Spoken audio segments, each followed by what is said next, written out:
आता शिष्य शंका करतो, हे चालू आहे ना. शिष्य म्हणतो, रज्जू ज्ञानाने रज्ज्वधिष्ठान चैतन्याचे ज्ञान होते आणि ते चैतन्य कल्पित सर्पात अधिष्ठान आहे, म्हणून सर्पाची निवृत्ती म्हणणे योग्य आहे.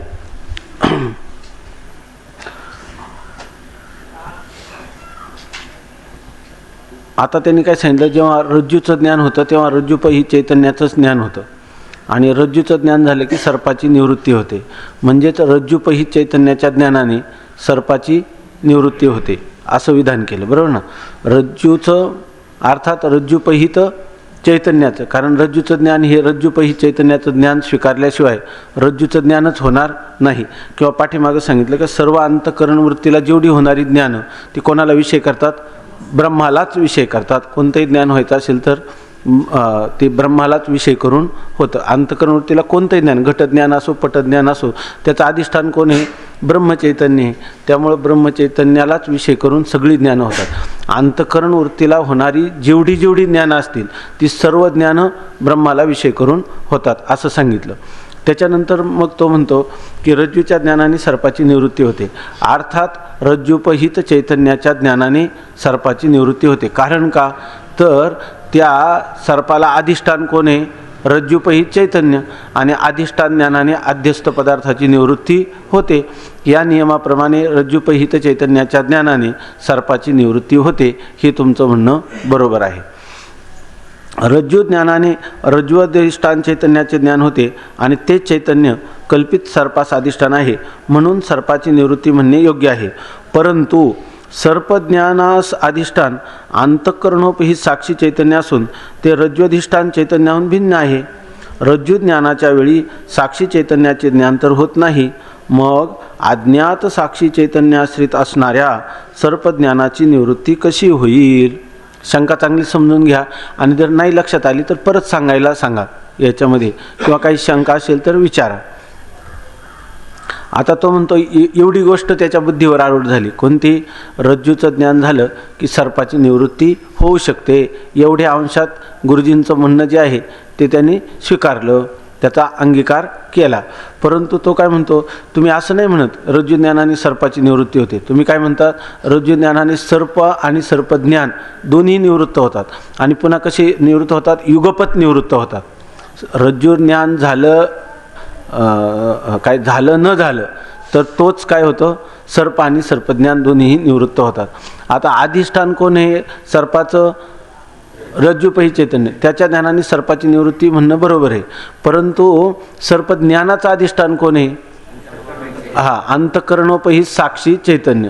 मग आता अधिष्ठान ज्ञानाने सर्पज्ञान कसं आहे, कल्पित आहे. मग कल्पित सर्पज्ञानाचं अधिष्ठान कोण आहे, अंतःकरणोपहित साक्षी चैतन्य. मग जर तुम्हाला अंतःकरणोपहित साक्षी चैतन्याचं ज्ञान झालं तरच सर्पज्ञानाची निवृत्ती व्हायला पाहिजे. कारण दोन चैतन्य काय आहे, भिन्न आहे.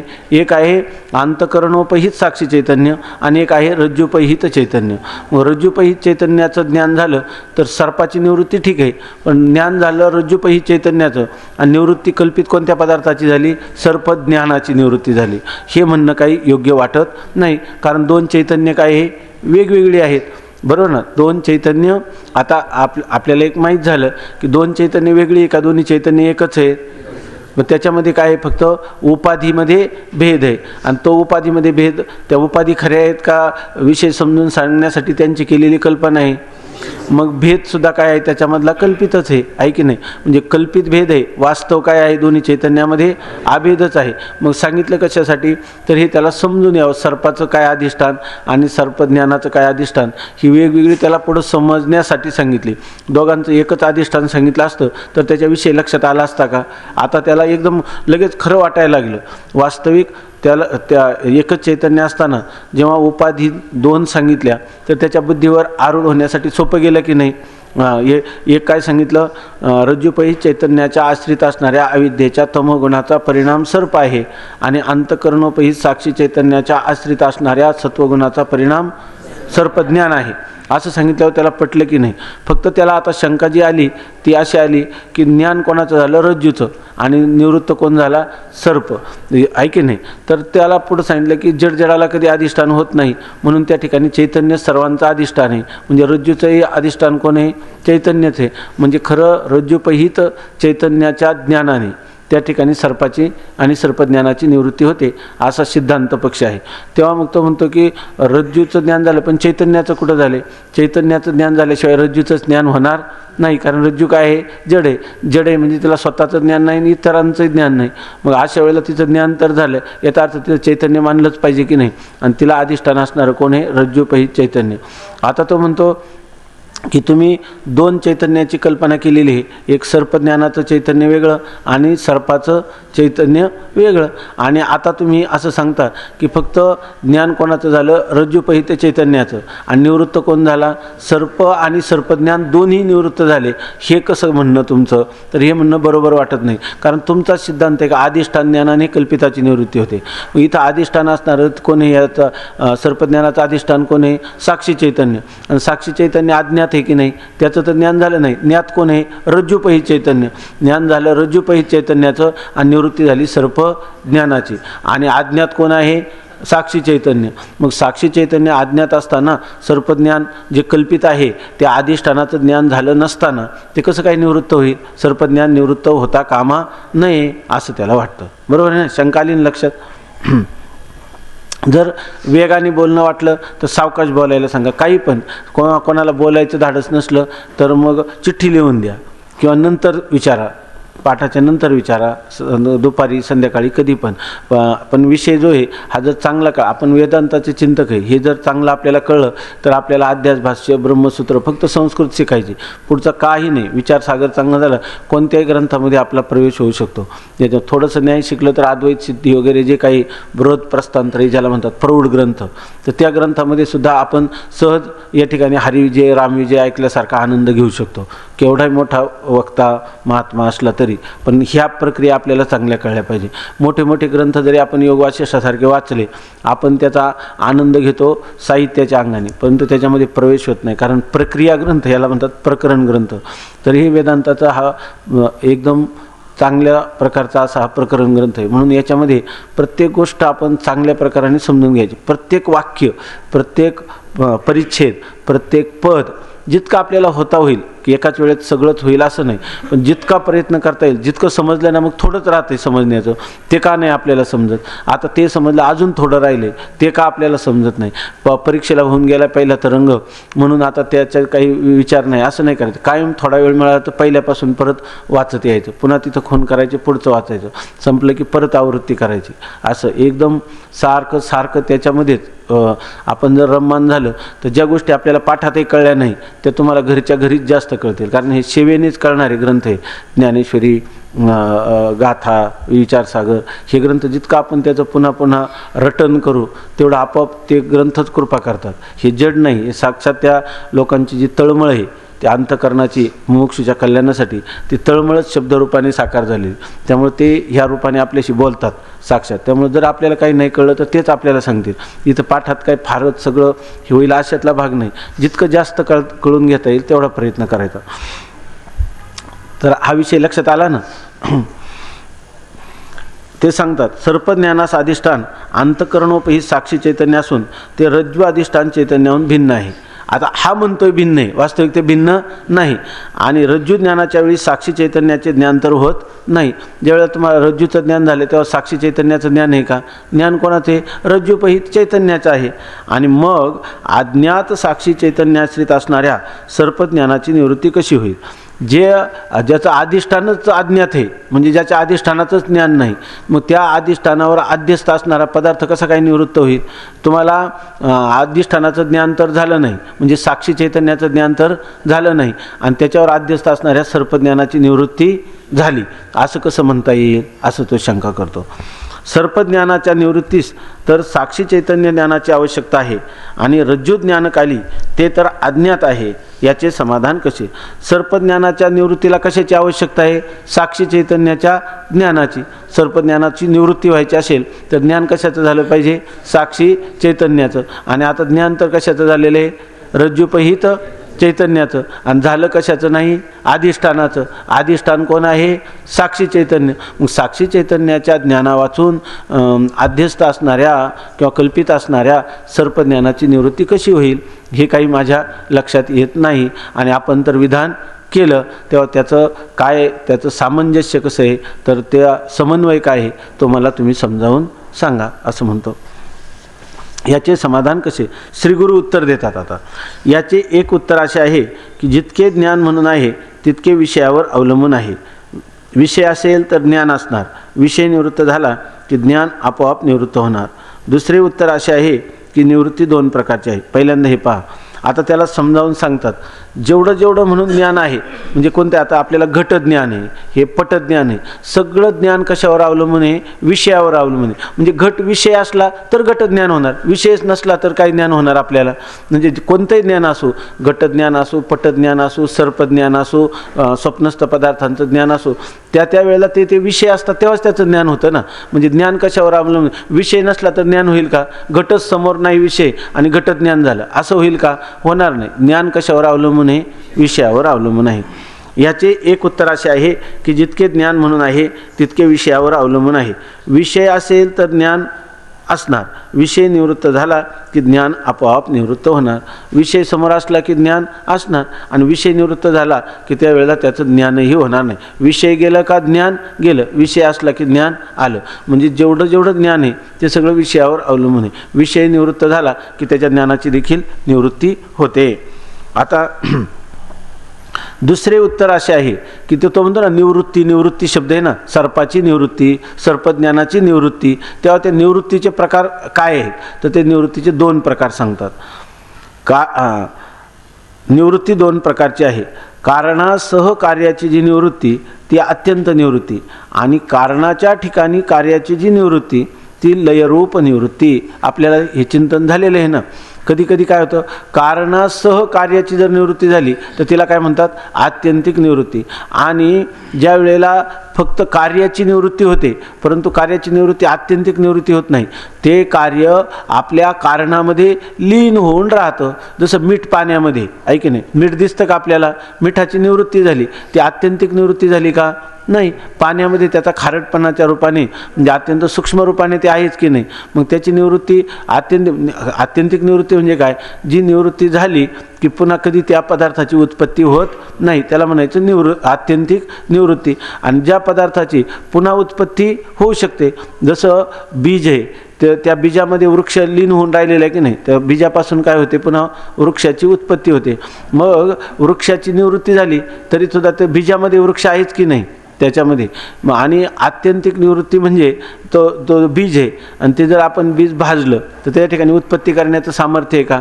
नाही. उत्पत्तीच्या सामर्थ्यासहित ते बीज काय झालं? नष्ट झालं. त्याची काय निवृत्ती झाली? आत्यंतिक निवृत्ती. आणि जर दुसरं बीज असेल तर ते बीज जमिनीमध्ये रोवलं तर त्यापासून उत्पत्ती होते का नाही? झाड काही दिवस राहिलं तर नष्ट झालं का बीजरूपाने आहेच? पुन्हा बीजरूपाने आहे ते. त्याची आत्यंतिक निवृत्ती झाली का त्या वृक्षाची? झाली नाही.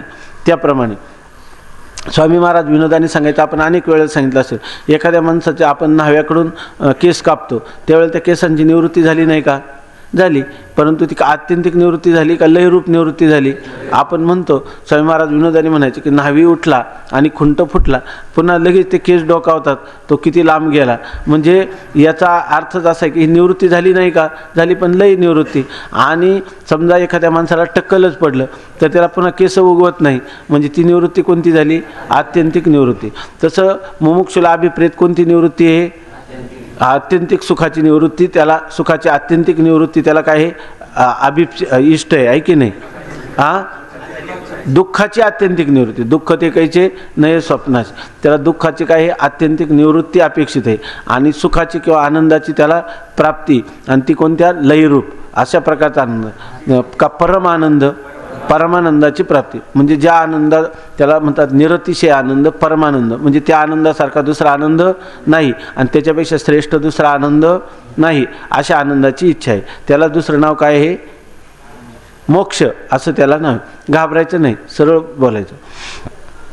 कारणासह कार्याची जी निवृत्ती ती आत्यंत निवृत्ती. कारण आणि कार्य ह्या दोघांची निवृत्ती असेल तर त्याला काय म्हणायचं? आत्यंतिक निवृत्ती. आणि केवळ कार्याची निवृत्ती आहे, पण ती कशामध्ये आहे? कारणामध्ये. म्हणजे कार्य फक्त कारणामध्ये लीन झाल्यामुळं ते कार्यरूपाने आपल्याला दिसत नाही एवढंच, परंतु ते नष्ट झालेलं नसतं, त्याचा आत्यंतिक नाश झालेला नसतो. त्याला कोणती निवृत्ती म्हणतात? लयरूप निवृत्ती. मग आता हे बघा, हे काही केवळ इथं सांगतात एवढंच लक्षात घ्यायचं नाही. हे जर आपल्या चांगलं लक्षात आलं तर पुढं त्यांना जो काही विषय सांगायचा आहे तो आपल्या लक्षात येईल. म्हणून लयरूप निवृत्ती आणि आत्यंतिक निवृत्ती असे निवृत्तीचे दोन प्रकार आहेत. लयरूप निवृत्तीमध्ये कार्याची कारणामध्ये लीनता असते, म्हणजे लय होऊन राहतो, आणि आत्यंतिक निवृत्तीमध्ये कार्य आणि कारण दोन्ही नष्ट होऊन जातात. ज्याच्यामध्ये कारणासहित कार्याची निवृत्ती होते त्याला अत्यंत निवृत्ती म्हणतात, आणि ज्या कार्याची कारणामध्ये लय होतो त्याला लयरूप निवृत्ती असे म्हणतात. ठीक आहे ना. यच्चयावत कल्पित वस्तूंचे कारण अधिष्ठान ब्रह्मचैतन्याश्रित अज्ञान आहे. त्या अज्ञानासहित कार्याची निवृत्ती त्याच्या अधिष्ठान ज्ञानानेच होते, आणि कारणाच्या निवृत्ती वाचून फक्त कारणामध्ये कार्याची लयरूप निवृत्ती तर अधिष्ठान ज्ञाना वाचूनही होते. ज्याप्रमाणे झोपेमध्ये किंवा प्रलयामध्ये सर्व पदार्थांचा लय अज्ञानामध्ये अधिष्ठान ब्रह्मज्ञाना वाचून होतो. आता सांगतात यच्च यावत कल्पित वस्तूंचे कारण, म्हणजे सगळ्या यच्च यावत म्हणजे काय ब्रह्मापासून, म्हणजे ब्रह्मदेवापासून तर गवताच्या काडीपर्यंत जेवढ्या जेवढ्या वस्तू आहेत ह्या सगळ्या वस्तूंना मूळ कारण जर कोण असेल तर ब्रह्मचैतन्याच्या आश्रित असणारं अज्ञान. अज्ञान कोणाच्या आश्रयाने राहतं? अज्ञान जड आहे, त्या जड अज्ञानाला काय पाहिजे? अधिष्ठान. आणि अधिष्ठान कोण आहे? व्यापक असणारं ब्रह्मचैतन्य. हे यच्च यावत वस्तूचं कारण आहे. ब्रह्मचैतन्य कारण आहे का ब्रह्मचैतन्याच्या आश्रयाने राहणारी अविद्या त्याला कारण आहे, किंवा ब्रह्मचैतन्याच्या आश्रयाने राहणारी माया, अविद्या, प्रकृती, अव्याकृत अशी त्याची नावं आहेत. म्हणजे यच्च यावत म्हणजे जे जे काही असेल त्या सगळ्या पदार्थांचा कारण कोण आहे असं जर आपण पाहिलं तर कारण कोण आहे? माया, आहे की नाही. आणि ती माया कोणाच्या अधिष्ठाने राहते? ब्रह्मचैतन्याच्या आश्रयाने राहते. म्हणजे त्या मायेचं अधिष्ठान कोण आहे? ब्रह्मचैतन्य.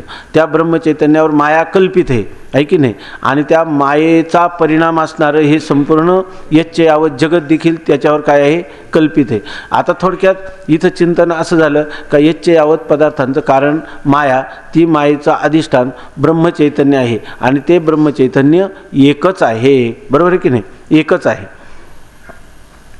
यच्च यावत कल्पित वस्तूंचे कारण अधिष्ठान ब्रह्मचैतन्याश्रित अज्ञान आहे, आणि त्या अज्ञानासहित कार्याची निवृत्ती त्याच्या अधिष्ठान ज्ञानानेच होते. सिद्धांत काय आहे की अध्यस्त पदार्थाची निवृत्ती अधिष्ठान ज्ञानाने होते. तेव्हा आता हे अज्ञान आणि अज्ञान कार्य दोन्ही अध्यस्त आहेत, आणि दोन्हींनाही अधिष्ठान कोण आहे? ब्रह्मचैतन्य आहे. ते ब्रह्मचैतन्य एकमेवा द्वितीय आहे. तर ह्या अज्ञान आणि अज्ञान कार्याची जर निवृत्ती झाली तर तिला काय म्हणायचं? आत्यंतिक निवृत्ती. ती आत्यंतिक निवृत्ती आता अधिष्ठान ज्ञाना वाचून होईल का? नाही. मग जर माया आणि माया कार्य जगत यांची निवृत्ती करावयाची झाली तर ती अधिष्ठान ब्रह्मज्ञाना वाचून होणार नाही. अधिष्ठान ब्रह्मज्ञानानेच का माया आणि माया कार्य यांना काय म्हणायचं? आत्यंतिक निवृत्ती ही ब्रह्मज्ञानानेच होईल. ठीक आहे ना.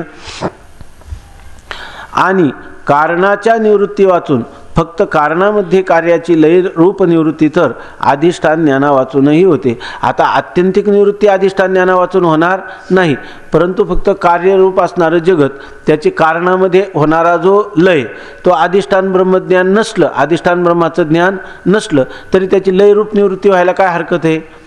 कार्य फक्त कारणामध्ये लीन व्हायला काय हरकत आहे? अधिष्ठान ज्ञाना वाचूनही होऊ शकते. म्हणजे याचा अर्थ काय? आत्यंतिक निवृत्ती ब्रह्मज्ञानाने होते, पण लयरूप निवृत्ती जी आहे ती ब्रह्मज्ञाना वाचूनही होते.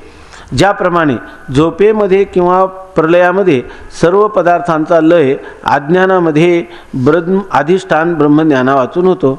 आता झोपेमध्ये संपूर्ण जगत जे आहे त्याची प्रतीती येते का आपल्याला? नाही. त्या सगळ्या जगताचा काय होतो? लय होतो.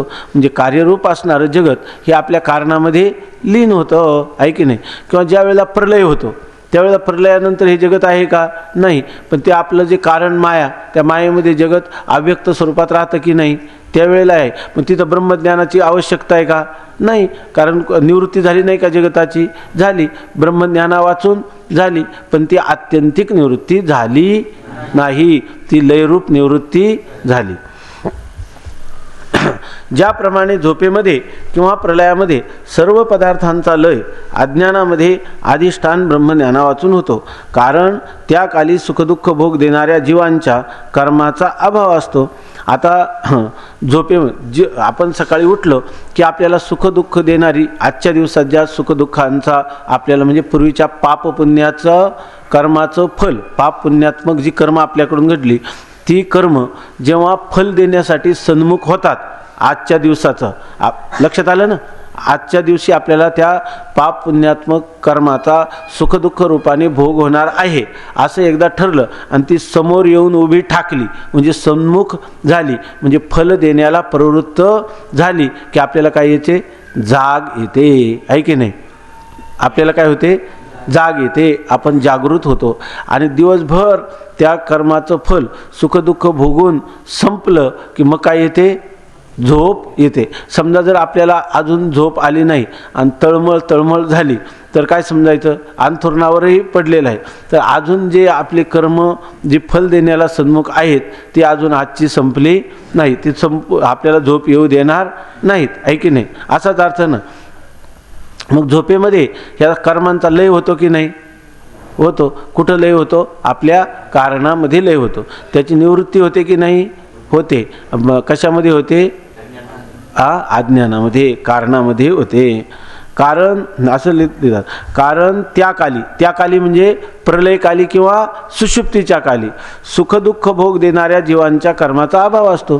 त्या ठिकाणी सुखदुःख देणारी जी कर्म आहेत ते कर्म त्या ठिकाणी सन्मुख झालेले नाही. इथं अभाव असतो म्हणजे अत्यंत अभाव सांगायचा आहे का लयरूप अभाव सांगायचा आहे? लयरूप अभाव.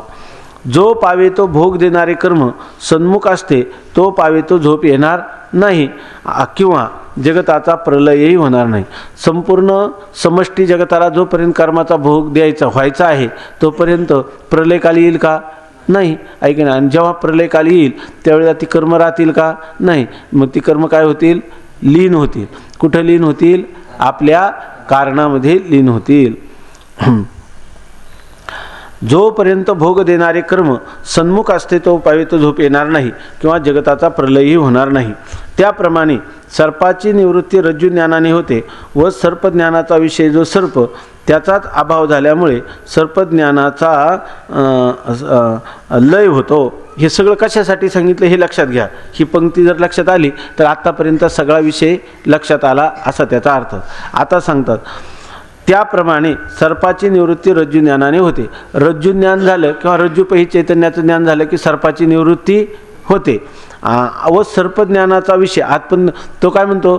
सर्पाची निवृत्ती होईल पण सर्पज्ञानाची निवृत्ती होणार नाही. ते म्हणतात सर्पाची निवृत्ती होते एवढं मान्य केलं की नाही? तो म्हणजे स्वामी महाराज विनोदाने सांगितलं, घोडा आकाशात उडाला मग त्याच्या शिंगाने आकाशाला भोग पडलं, आहे की नाही? आणि आकाशातून रक्त बळबळ गळू लागलं. आजी जी आहे ती नातवाला गोष्ट सांगायला लागली. तो अगोदर हूं करत होता आणि नंतर काय म्हणायला लागला, आजी हे काय सांगते? आकाशातून रक्त कसं काय बळबळ गळेल? म्हणजे घोडा उडाला हे कसं कबूल केलं, आहे की नाही? त्याला शिंग होतं हे कसं कबूल केलं? तसंच आता पुढं कबूल करा. काल पंचदशीमध्ये गेलं ना, कोणती कथा? धात्रीची कथा. तसं सांगतात. त्याप्रमाणे ज्या सर्पाची निवृत्ती रज्जुज्ञानाने होते व सर्पज्ञानाचा विषय जो सर्प त्याचाच अभाव झाल्यामुळे, आता सर्पज्ञानाचा अभाव का होतो? पाठीमागे त्यांनी काय सांगितलं? विषय असेल तर ज्ञान होईल आणि विषय नसेल तर ज्ञान होणार नाही. आता सर्प तर निवृत्त झाला की नाही? मग ज्ञानाला काय पाहिजे? विषय. आता सर्प निवृत्त झाला म्हणजे ज्ञानाला विषय कुठं राहिला, आहे की नाही? म्हणजे त्या सर्प विषयाचा काय झाला? अभाव झाल्यावर ज्ञान कोणाचं होईल? आता सर्पज्ञान तिथं कसं काय राहील? सर्प निवृत्त झाला की ज्ञान निवृत्त होणार, आहे की नाही? आणि सर्प असेल तर ज्ञान होणार. आता ज्यावेळेला रज्जूचं ज्ञान झालं त्यावेळेला सर्प निवृत्त झाला, पण सर्पज्ञान राहील का? कारण त्या ज्ञानाला काही नाही, विषय नाही. कारण आमचं काय म्हणणं आहे, जसा विषय असेल तसं ज्ञान होतं, किंवा विषय असेल तरच त्याचं ज्ञान होतं, विषय नसेल तर त्या काली ज्ञानही होत नाही. आता सर्पाची निवृत्ती झाली, मग सर्पज्ञानाला राहायला जागा आहे का तिथं? नाही, सर्पज्ञानही राहणार नाही. हां, सर्पाची निवृत्ती रज्जू ज्ञानाने होते व सर्पज्ञानाचा विषय जो सर्प त्याचाच अभाव झाल्यामुळे सर्पज्ञानाचा लय होतो. का ते सर्पज्ञान आता नष्ट होतं, लय होतं. कारण ते कशामध्ये राहतं? आपल्या कारणामध्ये, अज्ञानामध्ये राहतं. आणि पुन्हा जर आपण दूर गेलं, दिवा घेऊन पाहिलं, रज्जूचं ज्ञान झालं तर सर्प गेला. आणि लय का? पुन्हा दूर गेलं, मंद अंधकार आला का सर्प दिसला. मग सर्पाची आत्यंतिक निवृत्ती झाली का सर्पाची लयरूप निवृत्ती झाली? लयरूप निवृत्ती झाली. पण त्यावेळेला तुम्हाला सर्प दिसेल का आता? ज्यावेळेला रज्जूचं ज्ञान झालं तेव्हा सर्पाचं ज्ञान आहे का आता? नाही. सर्पाचं ज्ञान कोणत्या कारणाने नाही? सर्पच नाही तर सर्पाचं ज्ञान कसं काय होईल? आहे की नाही? कारण काय आहे, पाठीमागे सांगा, जितकं ज्ञान आहे तेवढं काय आहे, विषयावर अवलंबून आहे. विषय असेल तर ज्ञान असणार, विषय नसेल तर ज्ञान होणार नाही. मग आता रज्जू ज्ञानाने सर्पज्ञानाची पण निवृत्ती होऊ शकते, हे म्हणणं बरोबर आहे का? रज्जूच्या ज्ञानाने केवळ सर्पाचीच निवृत्ती होते असं नाही, तर रज्जूच्या ज्ञानकाली, ज्ञान समकालीत सर्प आणि सर्पज्ञानाची युगपत निवृत्ती होते असं म्हणणं बरोबर आहे की नाही? आहे की नाही? विषय गेला, सर्पाची निवृत्ती होती मानताना आपलं, हां, तर सर्प गेल्याबरोबर त्याच्या ज्ञानाची काय होणार? निवृत्ती, कारण विषय समोर नाही.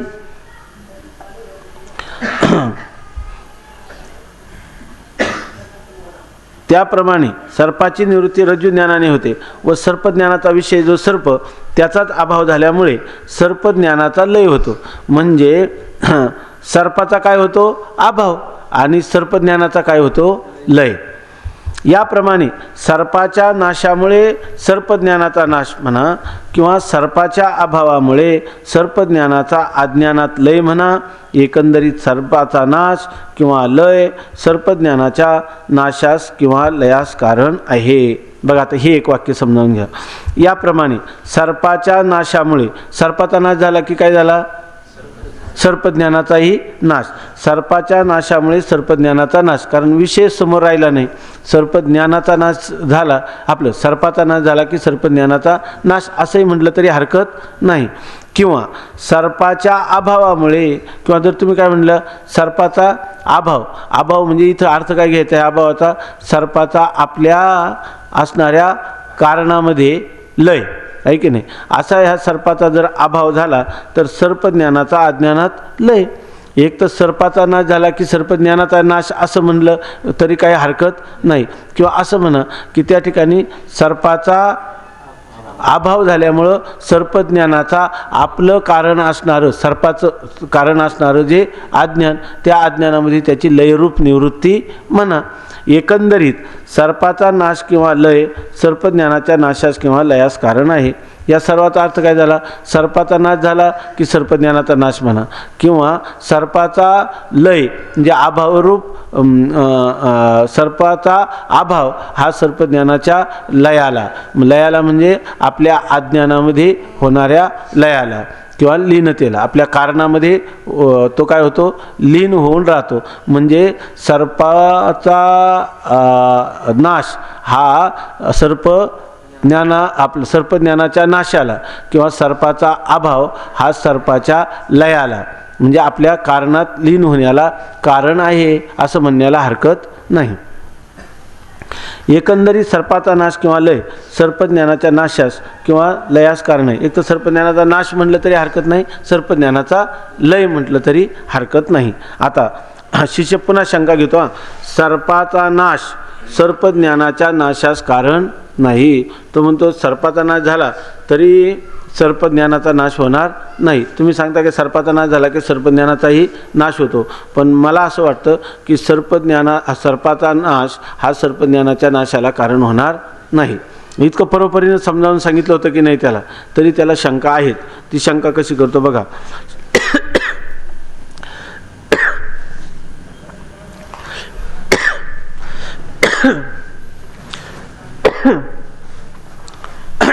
स्वप्नातून जर जागृतीमध्ये आलं तर त्याचा लय रूपच नाश समजावं लागेल. हां स्वप्नामधून जागृतीत आलं. हां, तरी त्या स्वप्न, कारण पुन्हा स्वप्न पडतंच ना, पुन्हा स्वप्न पडतं. ते स्वप्न पडलं नाही तर स्वप्न रूपाने दुसरं स्वप्न तरी आहेच ना.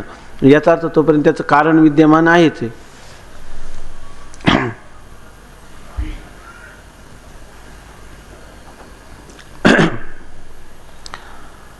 शिष्य म्हणतो, सर्पाचा नाश सर्पज्ञानाच्या नाशास कारण नाही.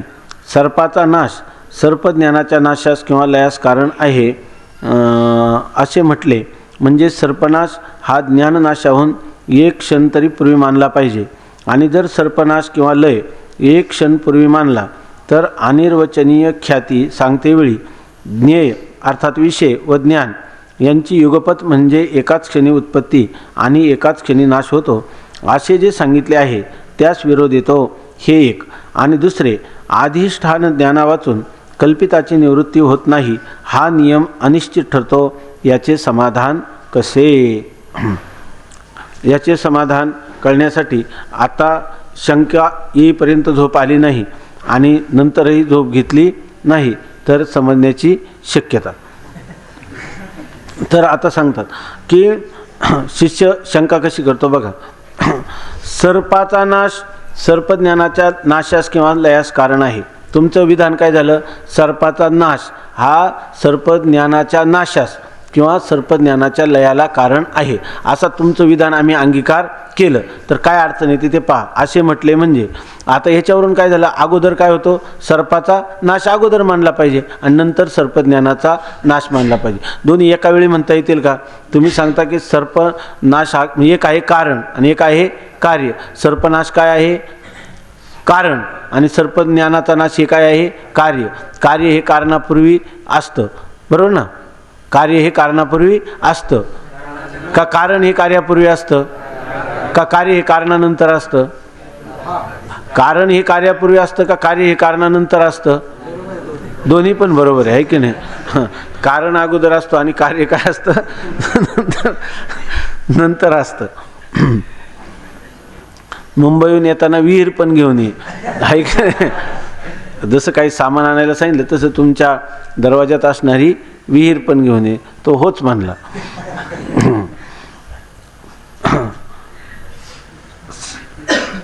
सर्पनाश हा ज्ञाननाशाहून एक क्षण तरी पूर्वी मानला पाहिजे. तुमचा सिद्धांत स्वीकारला.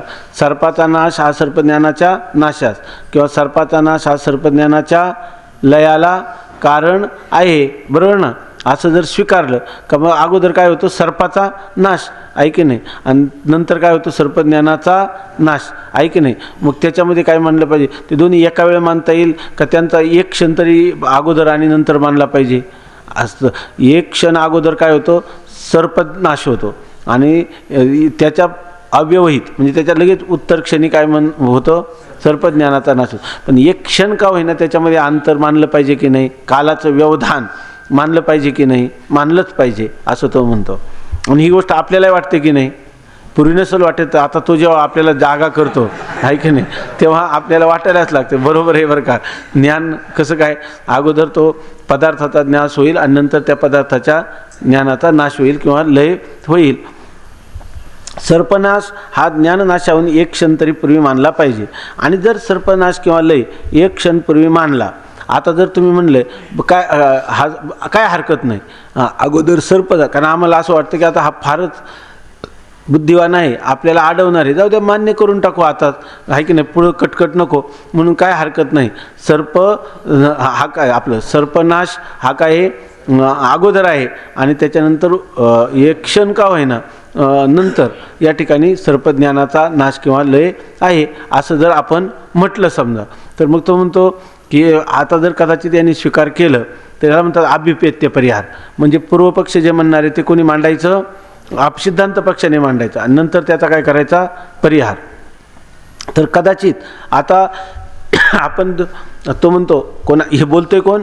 पूर्वपक्ष किंवा शिष्य म्हणतो तुम्ही कदाचित असं स्वीकार केलं काय हरकत नाही, अगोदर सर्पाचा नाश आणि नंतर सर्पज्ञानाचा नाश असं स्वीकार केलं की स्वीकार केल्याबरोबर तुमची सगळी अनिर्वचनीय ख्यातीची कल्पना कोलमडून जाईल किंवा जाते, आहे की नाही? तिथं तुम्ही काय सांगितले? सर्प अगोदर का सर्पज्ञान अगोदर? दोन्ही काय सांगितलेली? युगपत. आणि इथं काय कबूल केलं? सर्पाचा नाश अगोदर आणि सर्पज्ञानाचा नाश नंतर. म्हणजे याच्यामध्ये तुम्ही काय केला? पूर्वोत्तर भाव मानला. आणि तिथं तर पूर्वोत्तर भाव मानत नाही, दोन्हींचा काल काय आहे? एकच आहे असं तुम्ही म्हणता. जर सर्पनाश किंवा लय एक क्षणपूर्वी मानला तर अनिर्वचनीय ख्याती सांगते वेळी ज्ञेय व ज्ञान यांची युगपत म्हणजे एकाच क्षणी उत्पत्ती आणि एकाच क्षणी नाश होतो असे जे सांगितले त्यास विरोध येतो. तुम्ही तर अनिर्वचनीय ख्यातीमध्ये काय सांगितलं? सर्प आणि सर्पाचं ज्ञान ह्या दोघांची काय होते? युगपत उत्पत्ती होते. आणि अधिष्ठानाचं ज्ञान झालं का सर्प आणि सर्पज्ञानाचा युगपत नाश होतो असं तुम्ही विधान केलेलं आहे. आणि आता तुम्ही काय स्वीकार केलं? की आता स्वीकार केलं की एक अगोदर आणि एक नंतर. म्हणजे याचा अर्थ पूर्वी जे तुम्ही बोलले त्याला म्हणतात पूर्वापर विरोध नावाचा दोष येतो. म्हणजे पूर्वी जे बोलले आता त्याच्या विरुद्ध बोलायला लागले. पूर्वी काय म्हणले की आद्यस्थ पदार्थ आणि त्या आद्यस्थ पदार्थाचं ज्ञान ही दोन्ही युगपत उत्पन्न होतात. सर्प आणि सर्पज्ञान ही दोन्ही एकाच वेळेला उत्पन्न होतात. आणि जेव्हा अधिष्ठानाचं ज्ञान होतं त्यावेळेला सर्प आणि सर्पज्ञान यांचा युगपत नाश होतो असं कोणी सांगितलं? तुम्हीच सांगितलं. आणि आता काय म्हणायला लागले? अगोदर सर्प जातो, सर्पाचा नाश होतो आणि नंतर सर्पज्ञानाचा नाश होतो. मग तुमचा तरी बोलण्यात बोल आहे का? पूर्वी जे बोलले त्याच्या पुढं आता बोलायला लागले. कधी चर्चा करताना एखादा मनुष्य किती विद्वान असला, पूर्वी बोलला आणि त्याच्या विरुद्ध जर बोलला की त्याला काय म्हणतात? पूर्वापर विरोध नावाचा दोष येतो. पूर्व म्हणजे पहिलं बोललेलं, अपर म्हणजे नंतर बोललेलं, आणि या दोन्हींच्या बोलण्यात काय होतो? विरोध येतो. तर असा दोष आला तर तो मनुष्य त्या चर्चेमध्ये हरवून जातो म्हणजे पराभूत होतो. आणि त्याला आपण तिथं पकडायचं. कोणत्याही मनुष्याची चर्चा करताना पूर्वी बोलल्याच्या विरुद्ध बोलला का बघा अगोदर तुम्ही काय बोलले होते, आता काय बोलता, ऐक नाही असं म्हणा. आणि अशा माणसाची चर्चा पण करू नये. तो काय सिद्धांत सांगणार आहे? एकदा एक बोलतो आणि त्याच्या विरुद्ध दुसऱ्याला बोलतो, तो काय आपल्याला निश्चित स्वरूपाने सिद्धांत सांगणार आहे? म्हणून हा फार मोठा दोष आहे पूर्वापर विरोध नावाचा. तो दोष येईल का नाही सिद्धांतावर असं तो कोण म्हणतो? पूर्वपक्षी म्हणतो. इथं पूर्वपक्ष कोण आहे? खरा शिष्यच आहे. हा काही खरोखर त्यांना वाद घालण्यासाठी करतो, आपली बुद्धी विशेष आहे हे सांगण्यासाठी करतो का आपलं कल्याण व्हावं म्हणून शरणागत होऊन करतो? इथं नम्रता घेऊन हा हे बोलतोय का मी हम भी कुछ आहे असं समजून बोलतोय? नम्रता घेऊन बोलतो. तर ते सांगतात की अनिर्वचनीय ख्याती सांगतेवेळी ज्ञेय म्हणजे ज्ञानाचा विषय अर्थात आणि ज्ञेय म्हणजे अर्थात विषय व ज्ञान त्या ज्ञेय विषयाचं होणारं ज्ञान यांची युगपत म्हणजे एकाच क्षणी उत्पत्ती आणि एकाच क्षणी नाश होतो असे जे सांगितले त्यास विरोध येतो. मग पूर्वापर विरोध नावाचा दोष येतो का नाही हे म्हटल्यानंतर जर तुम्ही त्याच्यामध्ये कालाचं एक क्षण का होईना व्यवधान किंवा अंतर मानलं तर पूर्वापर विरोध नावाचा दोष येतो. ही एक गोष्ट. आणखीन दुसरं एक होईल. आणि दुसरे अधिष्ठान ज्ञाना वाचून कल्पिताची निवृत्ती होत नाही हा नियम अनिश्चित ठरतो. आणि तुम्ही काय म्हणले ते अधिष्ठान ज्ञानानेच कल्पित पदार्थाची निवृत्ती होते. आहे ना दोन गोष्टी याला म्हणतात उभयता पाशा रज्जू. म्हणजे एखाद्या माणसाला अशा प्रकारची गाठीमध्ये पकडलेलं असतं, तो जर त्याच्यातून सुटण्यासाठी पूर्वेला पळाला तर ती गाठ काय होते? बळकट होते. तिकडं गेल्यावर बळकट होते म्हणून जर पश्चिमेला जाईल तर तिथं काय होते? ती आणखीनच पक्का होते. म्हणजे त्याला बांधायला दुसरं काही करावंच लागत नाही, फक्त ती तशा प्रकारची गाठ बांधायची. त्याला म्हणतात उभयता पाशा रज्जू, दोन्हीकडूनही पकडावं. तसं आता या ठिकाणी ह्या शिष्याने गुरूंना किंवा पूर्वपक्षाने सिद्धांताला, शिष्याने गुरूंना म्हणणं बरोबर नाही, कारण शिष्य गुरूंना पकडण्यासाठी नसतो, तो त्या उलट माझी गाठ सैल करा याच्यासाठी आलेला असतो. त्यामुळं या ठिकाणी बाबा हे वादविवाद करणारे, वितंड करणारे वगैरे असे पूर्वपक्षी आहेत, पण त्यांचं सहवास याला काहीसा घडलेला आहे. त्यामुळं कधी कधी याची बुद्धी टणकन उडी मारते आणि तशा प्रकारचे जे सिद्धांत आहे त्या रूपाने तो गुरूंना विचारतो. असंच दिसतं नाही याचं. हां, दुसऱ्या प्रकाराने तुम्ही काय म्हणता? ह्या दोष येईल रज्जूच्या ज्ञानाने सर्पज्ञानाची निवृत्ती म्हणले की हा दुसरा एक आक्षेप येईल. आणि तो कोणता? तो तुमचा सिद्धांत काय आहे? कल्पित पदार्थाच्या अधिष्ठान ज्ञानाने निवृत्ती होते. कल्पित असणाऱ्या सर्पज्ञान कल्पित आहे की नाही? कल्पित असणारं सर्पज्ञान त्याचं अधिष्ठान कोण आहे? साक्षी चैतन्य. आणि तुम्ही आता विधान काय केलं? रज्जूच्या ज्ञानाने कल्पिताची निवृत्ती होते. ज्ञान झालं रज्जूपही चैतन्याचं आणि निवृत्त झालं सर्प ज्ञान. मग अधिष्ठान आहे दुसरं आणि दुसऱ्याच अधिष्ठानाचं ज्ञान झालं. आणि ज्या अधिष्ठानाचं साक्षी चैतन्याचं ज्ञान झालं नाही त्या ज्ञाना वाचून देखील सर्पज्ञानाची निवृत्ती झाली. हा एक दोष येईल की नाही? म्हणून त्याला काय म्हणायचं? उभयतः पाशा रज्जू, आहे की नाही?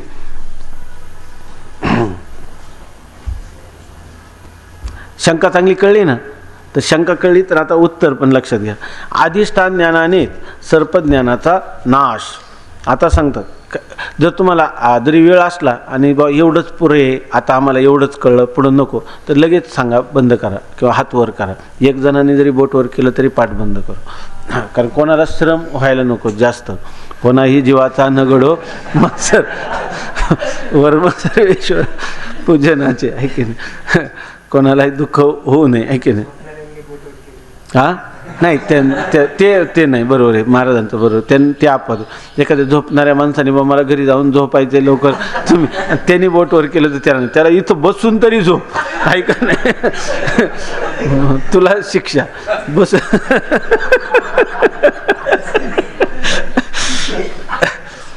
झोप घे नका पण बसून झोप, आहे की नाही?